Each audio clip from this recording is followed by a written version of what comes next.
That's how the week. Ooh. I mean, these weeks are just flying by. But bitch, I'm back again. Huh? It's Joshua Lamb, host of the Rollercoaster of Fantasy Football podcast. And it's official. I will be changing the name of this podcast. I don't know when I'm going to change it. I don't know if I'm going to wait until right before playoffs, which is actually right after this week for me and probably most of you. If I want to wait until next season, I don't know. I don't know what I want to do. I mean, bottom line is it's going to be changed. It's going to be glorious. And it's going to be downright, like I said about this Java, delicious. Ooh. So, but I will say, the Rollercoaster Fantasy Football podcast will live on. The term, the saying, the motto of the Rollercoaster of Fantasy Football will still be true. It will still be true for the weeks to come, weeks have passed, whatever you want to say. The Rollercoaster of Fantasy Football is a constant. It's a constant. There's not many constants in this world. Constant things, constants in this world. And one thing that is a constant is that fantasy football is a motherfucking roller coaster. It is. And looking at this week, week 13, massive week. I mean, it's safe to say everybody's on edge. I mean, everybody's on the edge of their seat. I mean, look at this. Look how far on the edge of this motherfucking seat I am right now. I mean, my butt cheeks are hanging on by a thread as much as I'm on edge. I mean, the job is not helping. Fantasy's not helping. UCF losing isn't helping. What the fuck am I doing? Other than being on edge. Week 13, for many people, is a winner you're in. Or you lose or you're out. You win, you might be in.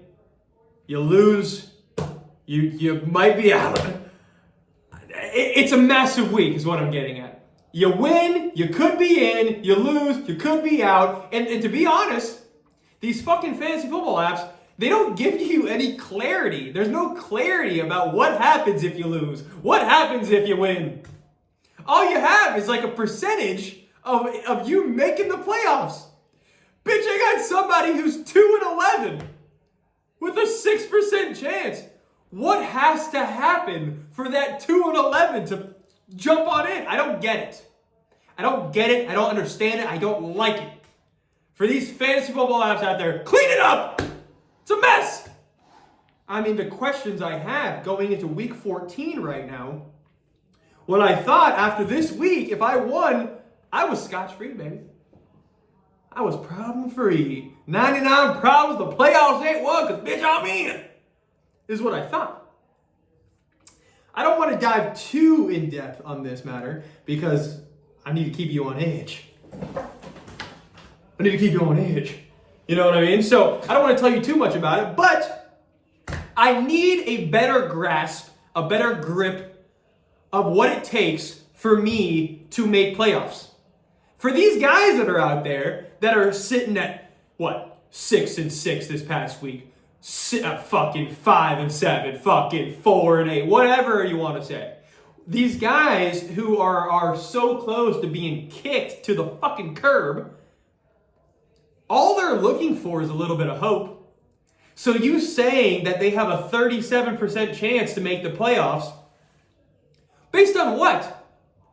Where are we? Where's the disconnect? What do I have to do to get my ass into the rounds? The playoff round?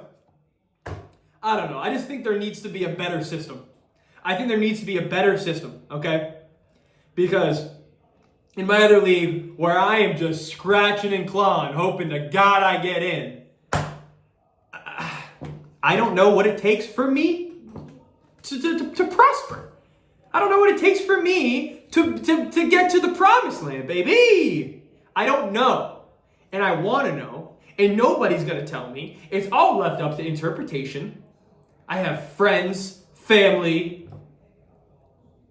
ex-lovers. I'm probably not ex-lovers. Don't tell my girl that ex-lovers hit me up about fantasy football. They're not, baby. They're not. I gotta fill the time. I gotta fill the void. But people are hitting me up. They're asking. They want to know. Bitch, am I in? Listen, I'm the commissioner in one league. I'm only in 2 leagues. One of those leagues, I hold all the power. Got people hitting me up. Josh, holy commissioner, all-powerful commissioner, beautiful, scrumptious, incredible, luscious, juicy, yet sensual commissioner. What do I got to do to get into the playoffs? And you know what I say to them? You know what my answer to them is? I say, listen, my sweet peasant. That's what I call them, peasants. Because they're nothing. Because I'm the commissioner, I hold all the power. I say, listen, I don't know. Child, son, I don't know. That's all. That's what I say. Because I don't know. I'm going off the rails about this shit because I'm so fed up about not knowing and knowing if I'm in the shits. The only people that know that if they're in the playoffs is that they have that fat 100 next to their name on the fucking chances, I guess. And I mean, I've seen that drop to lower than 100. I just don't get it.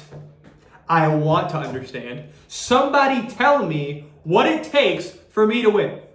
I need to know if I win, I'm in. I need to know if I lose, I need them to lose, them to win, them to fucking draw, the other side to tie, other side to get blown out, points against, points for. What does it take? I don't care if it's the craziest journey to the playoffs. I don't care if I need the second seed to lose by 115 and me to win by 280. I need to know. Because if I do know, I'm gonna put some high upside motherfuckers in there, so somebody would snap for a quick 4 to 5.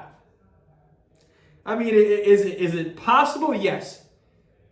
Is it something that you assume to happen, or you're gonna put a ton of hope and love into? Probably not. But damn it, all I want is a little bit of hope. I mean, I'm working for the weekend. Give me a little bit of hope. What I need to do to succeed. I'm already 8 minutes into this motherfucker, and I'm just on a roll. I'm on a roll about these playoffs, percentages wise. It's a fucking shame, and I'll tell you why I'm so sick of it later on. Because honestly, I am lost when it comes to if I'm in or if I'm out. But let's dive into the week. If you watched last week, you know that motherfucker, your boys performed last week. Your boys went out there, they put on their big boy pants, fucking extra room in the nutsack area, took out those big ass nuts, and they got your boy points. It's what they did. Did it only work out for one league? Did I only go 1-1? Yes, because Josh Jacobs is a dickhead and screwed me. Which brings me to this week. Because, baby, it's not all sunshine and roses or rainbows. Whatever you want. Something beautiful and nice. It's not all that. It's not sugar and spice. It's not everything nice. It's not all that. There's bullshit that comes with this thing called fantasy. Which is why it's a motherfucking roller coaster, babe. Okay? So, let's jump into my 10-team league. Going into this week, 6-6. My percentage for playoffs was like 79. 79! Okay, C plus action. Looking at the rest of my league, I mean, I felt pretty decent. I felt pretty solid because, like, other than that, it was like the next closest right underneath me. It was like a 30%. I mean, what are you going to do with a 30? I mean, there's hope there. But I don't know where the hope lies. Like I said, I'm not going to go back into this, but I don't know where it lies. Like a 79% chance. Pushing 80. You know what I mean? I talked to the teacher. If I'm back in college, I talked to the teacher at a 79. You know, I'm smooth talking into an 80. That's all I'm getting at. You know what I mean? Pretty much 79 is a B in this case. I'll take it. I can live with it. So, looking at it, I'm going against Brian Castro, one of my closest friends. Just a good man all the way around, living over in California. I mean, the son of a bitch, man. He's a Cali man now. I mean, you can't tell him shit. He's wearing capri pants and button-up shirts. You can't control the guy. I mean, he's wearing flip-flops now. Thong flip-flops. He shows his toes and everything. It's sick. I mean, my toes are out right now, but they're in flops. Gucci flops. Ooh. But looking at this past week, I was playing Brian Castro. And I'm not going to say he's the best team in the league. The kid tries, I guess. I guess you could say he's trying. At 3-9, can you really say he's trying? I don't know. But because, and that's been my issue all year. I started in this league 4-1. Started in my other league 3-1. You would think, wow, Josh, you must really put together like a really good roster. Like your roster must be like super good and like super crisp, well-rounded, and like really good players and stars. And you would think that because that's the case. But because of that, your waiver wire, I mean, you're at the bottom. You're at the bottom of the waiver wire, papa. Huh? So what are you going to do? What are you going to do when a star pops up on the waivers and you got 9 people in front of you? There's nothing to do. Because the only thing that you can do is wait and hope and pray that guy drops to you, which he's not. You're going to wake up. It's damn 7:30 in the morning, wiping the crusties at your balls. You will check the roster. Nothing's changed. You go to the worst team in the league. They have every single waiver wire pickup they could ever hope for and imagine. That's just how it goes, man. That's just how it goes. So Brian, being the guy who's never down and out. He's gonna give a shot. It might not be a good shot. Don't get me wrong. I mean, the guy thinks he's a virtuoso in all things. Doesn't matter what it is. He could not even look at a certain thing. Not even know what it is. But that bitch is an expert. I don't know how. He just is. So he picked up some guys, and he has Justin Fields. Okay, went out and picked up Justin Fields a couple weeks ago. I mean, if everybody knows, Justin Fields has been snapping. So I'm looking at this league, looking at this week. Guy's 3-9. I'm 6-6. I'm at 79% chance for the playoffs. I would like a win to really just solidify me being in. I want to know that I am locked in. Let me relax for the last couple of weeks. I beg you, right? He has Justin Fields, DeAndre Swift, Travis Etienne, Jamar Chase, Chris Olave, Cole Kmet, Scary Terry McLaurin, Jets D, Carlos Santos.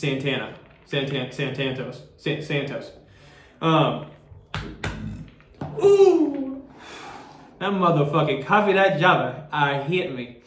What I'm getting at with this roster is these are guys that really haven't been performing. Like, some of them have, don't get me wrong. But they've been performing in like the later stages. Like DeAndre Swift has been hurt like most of the year. But everybody knows he gets good playing time. He is a legitimate RB1. I mean, everybody knows it. He's a star. Bitch is great in the passing game. He can tote that yoke. I mean, he's shifty. He's a good player.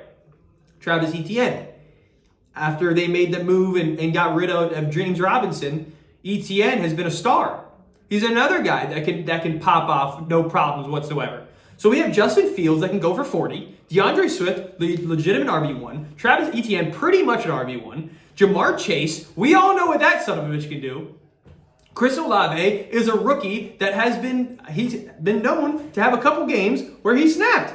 I mean, look at his last couple games. He's had a 24-point game, a 17er, an 18er, a 21er. I mean, the guy can put up points. So I was a little nervous about him as well. Cole Kmet, everybody knows that Justin Fields was snapping. So was Cole Kmet. Fucking touchdowns all the fucking time. I mean, I was a little nervous. Scary Terry has been coming along with fucking Taylor Heineke under center. So I was like, fuck, bro. I mean, I feel good about this week because he's 3-9. I shouldn't have an issue. He's buns, ass, garbage, terrible. I mean, how many more fucking adjectives can I use to describe how cheeks his team is? There's a lot. Multiple. Terrible. Buns. Onions. Ass cheeks. Stinky. Stinker. I mean, there's a lot of them. So, looking at it, I was a little nervous. I was just like, I don't want to lose in a week that I should win. Because that's what's been happening, man. I haven't been taking advantage of my opportunities. My opportunities, huh? So, Justin Fields goes against Green Bay. In Chicago, I'm like, oh God. Like just stay contained. Like, don't snap. You know what I mean? Have a good game. I mean, shout out to my shorty. She just got me this hat. She was just in Chicago. Her fucking pops fucking love Chicago. I guess a rider for Chicago because I kind of have to be. And I wanted him to beat the Packers because Aaron Rodgers can suck these nuts from the back. I mean, I don't really hate Aaron Rodgers that much, but for my girl's sake, my girl's pop's sake, Aaron Rodgers can suck these nuts from the back. So I wanted the Bears to win. But did I want Justin Fields to snap on me? No. Because he already snapped on me a couple weeks back in my other league. I didn't want a repeat offender on me. I'm sick of these guys popping off on me. Like it's personal.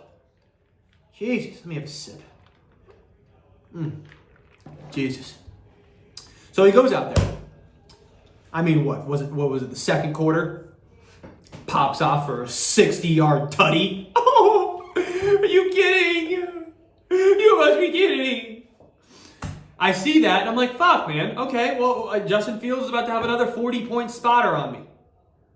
I was having PTSD, for God's sake. I'm having flashbacks. I'm fucking flashing, I'm flashing all back. Flashing back, because I'm flashing back. I don't know. And I was super nervous about that. He ends up cooling down. Calm, cool, and collected. I was. He wasn't. He actually kind of started shit the bed. 2 picks. And what? He had 2 picks. That 160-yarder was pretty much that was 60 out of his 71 yards he ran for. So he ended up cooling down. Only got him 19.6. And I'll take that. I mean, for a lot of people, that's like, all right, I'll take 20 out of my quarterback spot. I'll take that. And I mean, I say that I'll take 20. Coming from this guy. We'll get into it later. But I had one of the biggest blunders of my fantasy football career that happened this week. So if you want to hear it, you better stay tuned. Gave him 19.26. As his opponent, I'll take it. Oh my God. I'll be flexing these motherfuckers. As an opponent, I'll take it. DeAndre Swift. Detroit, man. They're scrappy as hell. Dan Campbell has them boys rocking. Fucking 62 yards. Of course he gets in the end zone. Jamal Williams has been toting that yoke at all times, taking all the tutties. But as soon as DeAndre Swift plays me, he gets a tutty. He goes for a tutty. I mean, the last couple games, he gets 10, 12, 8, 14. He goes for 21.1 on your butt. On your butt. I mean, that's just the type of luck that I have. That's just the type of luck that I have. But I also had some pretty good luck with old Travis Etienne. Only goes and puts up 7.6 for Mr. Nutsack Brian Castro himself. Jamar Chase, 7 reception, 97 yards on his first game back. I mean, first game back, the guy almost puts up 100 yards. That's fine with me. Only gets him 16.7. Chris Olave, 10.5. Cole Kmet had nothing all game, and then he had a couple. I mean, he had 6 catches, 72 yards. He ended up popping off at the end of the game. Gets him 13.2 from a tight end spot. I'm taking that. If I could take that all the time, I would. Then Scary Terry against the Giants, 8 catches, 105 yards. Oh, God. Jesus. Damn job. And a touchdown. 24.5 points. I mean, yeah. 24.5 points. That is a good showing for Scary Terry. Because considering, yes, he has been coming on stronger as of late. But let's get back to it. Last 2 weeks, 9.3, 9.6. Week before that, he did have 20. But then he had 10.6. I mean, he's all over the fucking map. He's all over the map. Of course, he plays me, and he puts up his best week against me. That's just the kind of luck that I've been having this year, bro. I mean, it's been nonstop. People have been making sure that I've been fucked. Something's up, man. Something's in the air. They're like, wow, this guy, man, he really thinks he knows fantasy. He really like he thinks he knows fantasy enough. He can go out there and fucking have a podcast and fucking talk about it. Bitch, I have 18 subscribers. I just do this because I like it. I have fun when I do it, all right? Don't be fucking stacking up your best guys against me just because I talk about it a little bit on the cameras or something. I mean, it's a fucking mess. I don't know. Just because I'm in a fucking mic, they think they can stack up their best players against me. This is ridiculous. It's not like I'm a fucking expert. I mean, I do know my stuff. I gotta put my hands out. This is like the Drewski look. Everybody knows that. You know, I know what I'm talking about. I do. It's a roller coaster. So looking at the rest of his team, the Jets puts up 4, Santos puts up 7, and yeah. So looking at it, he puts up 123.86. Good showing. And I'm not gonna lie, at the beginning of the year, his team name was Big Hog, referencing his Johnson. I mean, if you know Brian, there's no way he's packing. There's no way he's packing some big hog. There's just no way. I'll put my hands out again. He's a small guy. I mean, maybe he is. I don't know. Who the fuck am I? I don't know. I don't fucking know. I don't know. He might. I don't know. Bottom line is this. His name was Big Hog. Next thing you know, the guy's 1-8 or something. And I go to him. I'm like, Brian, you can't. And to reference, this is my Stetson football league. But Brian knows him from partying, being out with the boys, Tallahassee days, whatever. So Brian got incorporated into the league. And I say to Brian, I'm like, Brian, you can't be in this league referencing that you have this giant hog by saying that your name is Big Hog and then be 1-8. As the commissioner, my request, I want you to change your name to what it really is, what your team really represents. Change your name to Little Hog. It's the only thing that makes sense. It's the only thing you deserve. It shouldn't be Big Hog. It should be Lil Hog. Not even the full little. Lil Hog. Like he's a rapper or something. Lil Hog on a beat. You heard me?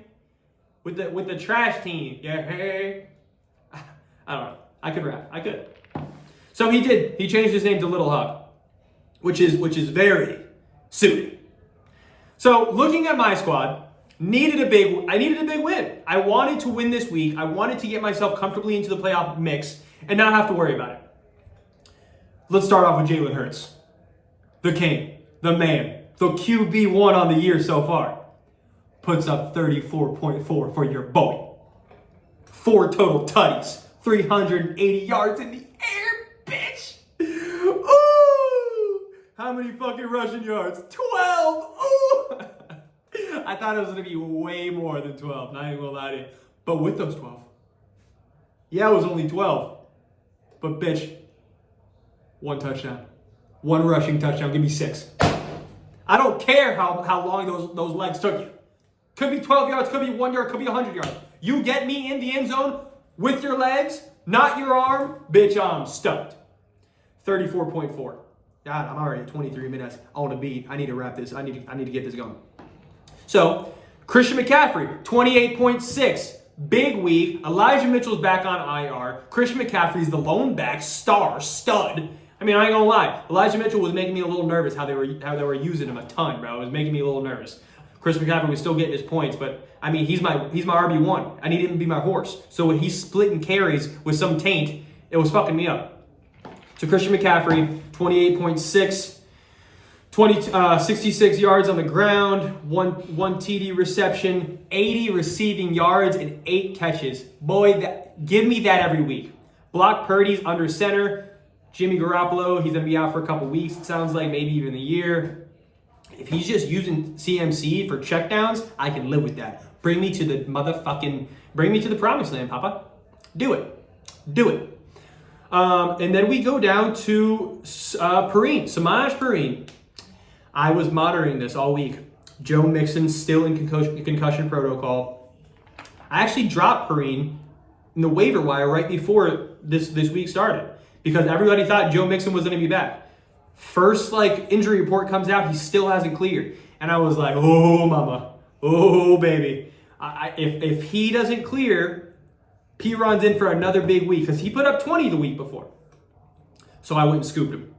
Dropped Jalen Warren because apparently Najee Harris wasn't going to play. He ended up playing, so I dropped Jalen Warren, picked up P. Ron. He goes for 21.5 for your boy. 21.5 for your boy. 106 yards on the ground, 49 receiving, 6 receptions, boy. Ooh! Big time pickup, okay? Then we go to DK Metcalf. DK Metcalf, man, I was nervous about him this year. I was nervous about him. Geno Smith, that's a different conversation. We're going to get more into it. But he's been good. He's been consistent. 26.7 for me this week. 20 last week. 13 the week before. 15 the week before that. Then 17 before that. 17.5. I mean, he's been good, man. He's been good. He's been a legitimate lower level wide receiver 1, upper fucking wide receiver 2. I'll take that. Let's go to CeeDee Lamb, who's been snapping. 20.4 for your boy. 5 receptions, 71 yards, a tutty. One of my blunders for the week, though, because honestly, I didn't know who to start between Gabe Davis and Jacoby Meyer on the Thursday night slate. I said bench them both. And I thought it was a pretty good call, even though Gabe Davis did score, but he only had 2 receptions, 15 yards. Jacoby Myers, 3 receptions, 22 yards. I was feeling pretty good. 5.2 points, 9.5 for Gabe Davis. I'm going Zay Jones. Had a big week last week. They're playing Detroit. Bro, 3.6 fucking points. Oh, 2 receptions, 16 yards. I was like, fuck, bro. Like, come on. I give you a shot, and you blow it. I'm not going to go back to about how I could get you 3.6 points. These hands are made of gold. I'm catching. I'm snagging. I mean, he dropped 3 golden passes right in the chest. I mean, those I would have caught those, turned up field to the crib. An easy 18.6 points for your boy. And that's without the tutty. Tack on the tutty, 24.6. Average for your boy. Slide. Quick feet, quick hands. Zay Jones, 3.6. Eagles D, 11. Harrison Butlips, 5. Missed a field goal. I think it was a 55-yarder. So if he would have put that in, that's another 10 spot.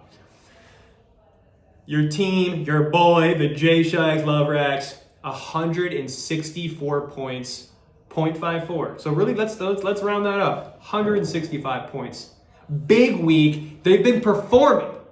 I've been performing. Last week I performed and I got the L because Josh Jacobs, asshole. This coming week I'm playing Scanning Mom's Bombs. That's Brandon Swift. He has a pretty good team, bro. Can't lie. I'm gonna have to put my best foot forward. And I'm actually going to have to start Latavius Murray because, honestly, my RB2 slot is a little skeptical. Even though Rachaad White did have a pretty good game. He had 16.9 points this past week, had a big touchdown to win it. But he fumbled, which was not ideal. But he would have had 18.9 if he didn't fumble. So, I mean, he could be that guy. We'll see. I'm going to mess around with it going into the playoffs. We'll see what's up. So, let's go on over to the 12-team league. Fucking 28 minutes in. I got to wrap this up real quick. So, excuse me if I kind of... get crazy. A little quick. So, I was 5-7 heading into this week, and I had a big win against Mr. Maisel last week, and I needed another win, man. Looking at this past week, I was like a 30% chance of making it, or maybe even a little less, man. I don't know. I mean, our fucking league, our standings right now, I was in second place for my conference at 5-7. 5-7, second place. So I mean, this conference we're not rocking with much. So looking at it, I still have a chance. I still have a chance. If I could have won this week, I mean, I probably would have been like a lock. I damn near a lock for me to be into the playoffs. And I'm gonna look into this camera with a little bit of sorrow, a little bit of sadness, because I made one of the worst fantasy football calls I've ever made. And it's heartbreaking because, and I know, and like I say this all the time. Fantasy football is a game of what ifs. It's a game of what ifs, and you will kill yourself. You will kill yourself if you consistently go back and think about the things you could have done wrong, things you could have done right. And man, this was the biggest blunder of my season. By far. By far. I mean, maybe there was a couple trades I could have made, or maybe there was a couple trades I shouldn't have made this year. I mean, even though honestly most of my trades panned out because I'm a fucking trade man. I'm a trade virtuoso. My second time using virtuoso in this fucking podcast. I like it. But this is the biggest blunder I made. And if it was just another week and it's the blunder that I made, I would live with it. But it was the steaks. It was a thick prime rib. That's not steak. Prime rib's not steak, is it? No, it's not. Is it? I don't know. Let's call it a big old ribeye. Big, thick, 32 ounce or bone-in ribeye. Let's go 64 ounces. That's how thick it was. Big week. I needed this week. And the blunder, it carries a ton of weight, man. It carries a ton of weight. And I'm not going to say what the blunder is until the very end of this. But I was playing Avery, our commissioner in this league. The guy's 9-3 coming into this week. He honestly, his team should be even better than it is because he traded away Davante Adams to fucking dickhead Ridge. Love the kid to death, but he fleeced Avery in this trade, man. Alan Lazard and Najee Harris for Davante Adams. The hands are out again. If you're listening on Spotify, the hands are out again. What was I going to say? At this point, Avery was like 7-3. Ridge was like 2-5 or something like that. I don't know what the fucking math is. But I was like, okay, I would rather have Ridge have Davante Adams than Avery. So I was like, whatever, I'm not going to say anything. But now Ridge is kind of in the mix because Davante Adams has been carrying him. Ridge's team, garbage, trash, onions. Don't make me start describing these teams again because I will. And Ridge, I know you're listening on Spotify. You're like my only Spotify listener. Everybody does YouTube. You love Spotify. You're fucking sick. You're a maniac. But Davante Adams has been carrying his team.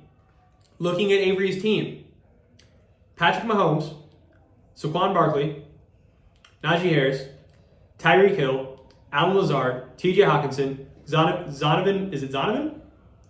Yeah, Zonovan Knight, the running back for the Jets, Nick Folk, and Josh, you're probably, oh my God, I'm so sorry, I'm disgusting. And you're probably thinking like, Josh, you forgot to mention one of the starters. Like you didn't say all of his starting lineup. You're missing somebody. You're missing not really. Usually it's not a crucial spot. Usually you wouldn't think, oh, you missed this. Like it's not really that big of a deal that you missed this spot. Because usually it doesn't matter. The swings in this particular spot is probably like 2 to 6 to 8 to 12 to 14. 14 is a good day. And if you know anything about fantasy, you know I'm talking defense. I didn't say his defense. And this kills me. Because in one of the biggest weeks of the season, I play the Browns D. Oh! You son of a bitch. I mean, what more do I have to do to get fucked by just the people that are having the biggest weeks? Justin Fields, fucking Joe Mixon, Josh Jacobs, now the Cleveland D. You think the Cleveland D is gonna be my demise? Bro, and I was watching that game because I got Dameon Pierce on in my flex. If you didn't see this, the Browns had 3. You're probably going to say, what, Josh? They had 3 what? Tell me. The suspense, it's killing me. It's killing me. You would think like 3 interceptions or 3 fumble recoveries or 3 sacks. No. Look at me in my face. Not 3 picks, not 3 sacks, not 3 forced fumble fucking recoveries. 3 touchdowns. Are you kidding me? Are you kidding? Puts up 31 points against your boy. The hands are out. The hands are out again. 31 points for your I mean, bro, that is so huge. Patrick Mahomes, 19.82. Saquon Barkley, 19.1. Najee Harris, 10.2. Tyreek Hill, of course, goes for like a 60-yard tutty. And honestly, he wasn't even having that. I mean, no, he did have a really good fucking week. But if it wasn't for that 60-yard tutty, he would have had like a normal week. You know, he probably would have had like under 20 points, which would have been great for me. Allen Lazard, 11.7. TJ Hopkins, 7.3. Zonovan Knight had a pretty good week at 16.8. Nick Folk only got him 3 points, but 31 points from the Browns D. Oh, mama. So that was the first fucking thing that I had to deal with when it comes to this league. Looking at my squad, Samaj Piran, got him in both leagues. Good pickup. 21.5. Amon-Ra St. Brown, the man, the myth, 34.6. The man. Garrett Wilson, another start. I started him over Michael Pittman. Michael Pittman only got me 3.6 on the pine, the bench. Garrett Wilson, 24.2. Hayden Hurst goes down in the first quarter after having 2 catches, 12 yards, 3.2 points. He started off hot, baby. He started off hot. Goes down in the first quarter. He's out for the rest of the game. Killer. Damian Pierce gets me 12.5. I'll take it. He's had 2 shit weeks back to back. I'll take 12.5. Myers from Seattle, the kicker, 10 points. Looking at it, going in to the Houston game. This is my blunder. Geno Smith on my bench. Deshaun Watson as my starter.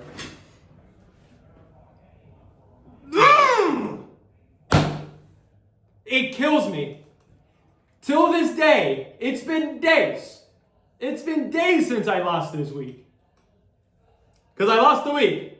If you can't read my fucking body language, I lost my motherfucking week because I started Deshaun Watson over Geno Smith. I should have just gone with the guy who's been sturdy for me all year.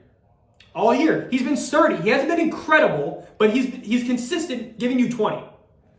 But I thought, I'm going against one of the best teams in our league. I need to have a big week. I have upside in Deshaun Watson, first game back, going against his old team.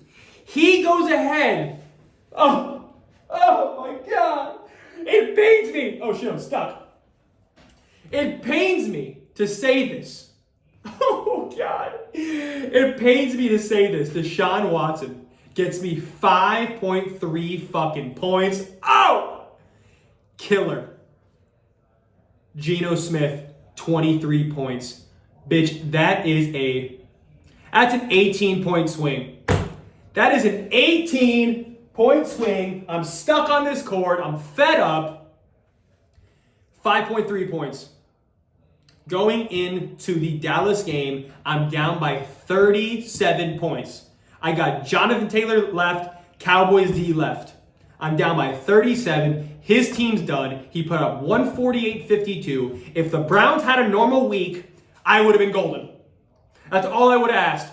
Before this week, they were averaging 3 points a week. 3 fucking points. They put up 31.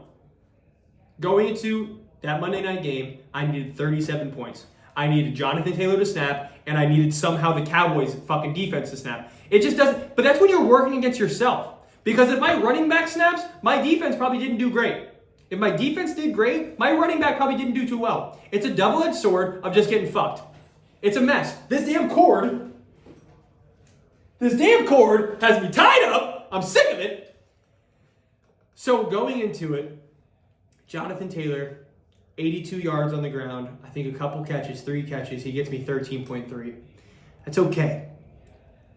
But it got to a point in that game that I was like, you know what? I can't even watch the rest of this. Like I'm so demoralized because that Geno Smith call I made to have Deshaun Watson going. I thought it made sense.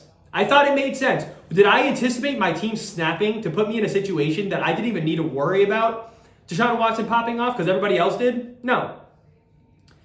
I didn't even watch that Monday night game. But I have my two buddies, Ridge and KY Jelly, Kyle Lanfear, the man.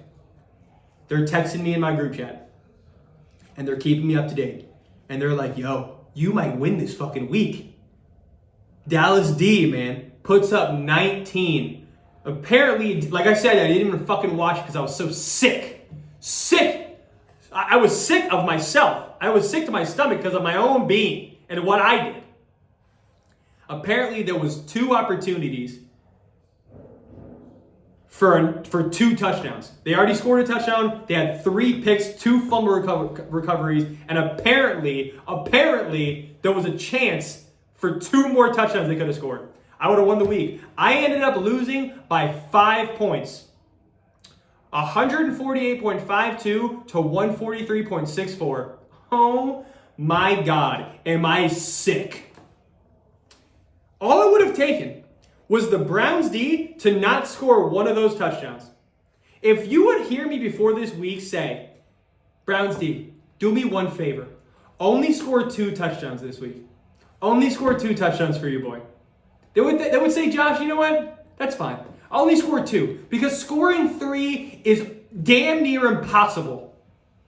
And it was working against me because not only were the Browns defense scoring touchdowns, it forced Deshaun Watson to not have to do a fucking thing. They didn't score an offensive touchdown this game because the Browns defense scored all their touchdowns. Bro, if they scored 1 less touchdown, if they would have had a mediocre day and only scored 2 touchdowns, I win this week. Or if I would have played Geno Smith, I would have won this week.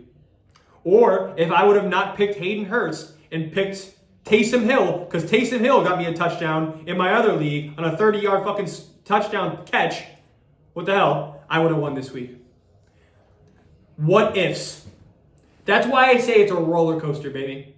I always say it. That's why it's the name. I'm going to change the name, but that's why it's the name. It's a motherfucking roller coaster. But I was sick, man. I could barely sleep that night. Son of a bitch, I could barely sleep. All I could think about was Geno fucking Smith putting up 23 points, 367 yards through the air, and 3 tutties.